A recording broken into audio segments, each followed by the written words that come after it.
I'm going to share 3 basic tips that you can consider implementing on your website to help improve conversion. So I'm going to share 3 popular websites, what they're doing, and why I think it can be helpful for your website to increase conversion. So for this first example, we're looking at Nike's website. We're here on their search results page. One thing that you'll notice is as you scroll down, you notice something interesting. They have their filter fixed to the side here.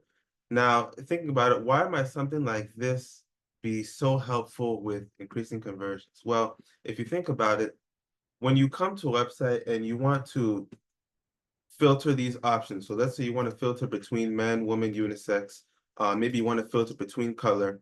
If these options are at the top of the page, if they're somewhere here, or even if they're here at the side, but you scroll down and you're maybe 50 products in, but then you realize, wait, maybe I want to see only basketball shoes. Now you have to scroll all the way back up to make that change. Then you have to come all the way back down to try to find the product that you were looking at. I know me personally, I've seen this myself on many websites. There's a lot of going up and down just to find the product that I was looking at, but then also make the changes to the filter. But you see, Nike makes it very simple. They make the shopping experience very simple because now you can actually make these changes here as you're scrolling. So this might be something that you want to consider adding onto your website, is giving the customer the ability to make these changes as they shop.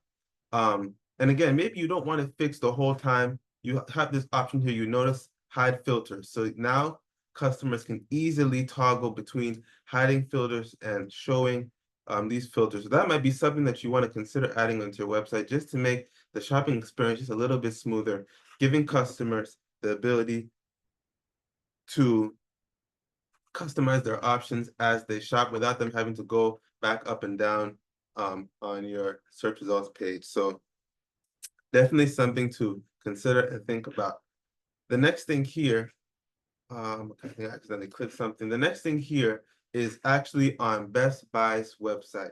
This is something very simple, but I thought it might be a good point just to keep in mind on your website. So if you look at, this is the PDP here, the product page.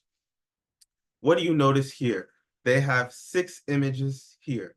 When you're selling your product, it's very important that you have multiple images of your product, preferably in different positions so that customers can see how your product looks like from various angles. Sometimes on websites you might see where they just have one image, maybe just an image that they took on your phone, and it's just the one image, which is okay. At least you're giving customers an idea of how your product looks, but you ideally want to show as many images as possible. The more images, the better. If you think about it, if you've ever bought something off of Facebook Marketplace, and if somebody just has one image, more than likely you're not going to buy that product because you don't know where it's coming from. You want to make sure there's no cracks, it's not broken anywhere. You want to make sure this product it's a usable product that if I buy, I know I'm not wasting my money, that I'm going to get a product that I could use. So in the same way, on your website, you want to make sure that you have as many images as possible, images for all the different variants that you have. So for instance, this is an iPhone. You know how they have different colors of iPhones and they'll show the various colors. Show as many images as you can. Show clear images if you need to edit them.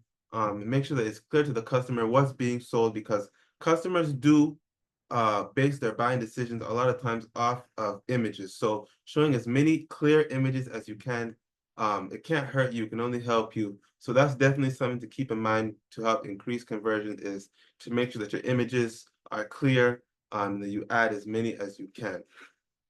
The third thing to consider that I wanted to share here is again related to the product page. You'll see this a lot of times with website as well. Once you scroll past the initial product here, usually you see a section like you may also like, or frequently bought with, or other customers bought, something like that here. That is very helpful and very useful to actually add on your Shopify website, because let's say for whatever reason a customer clicked on this product, but maybe they're not interested in it.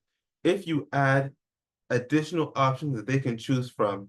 And ideally, this would be a slider here. So they don't have it set up, but you can have a slider where customers can actually scroll through. Maybe this is a collection or related products. They can scroll through and see all the different available products. But now you're upselling, you're giving customers more options to choose from, again, to help hold their attention and to help increase that conversion rate here on your website. So adding a section like this giving more options to customers, and again, piquing their interest. Maybe again, this product, it didn't interest them, but maybe this colorway does, or maybe this colorway, they like this one. They click on it, they add it to the cart, and they actually purchase that product. But adding a section like this under your main product page where it's like you may also like or frequently bought with or other customers bought, something like that can again help as an upsell to increase this customer engagement on your website.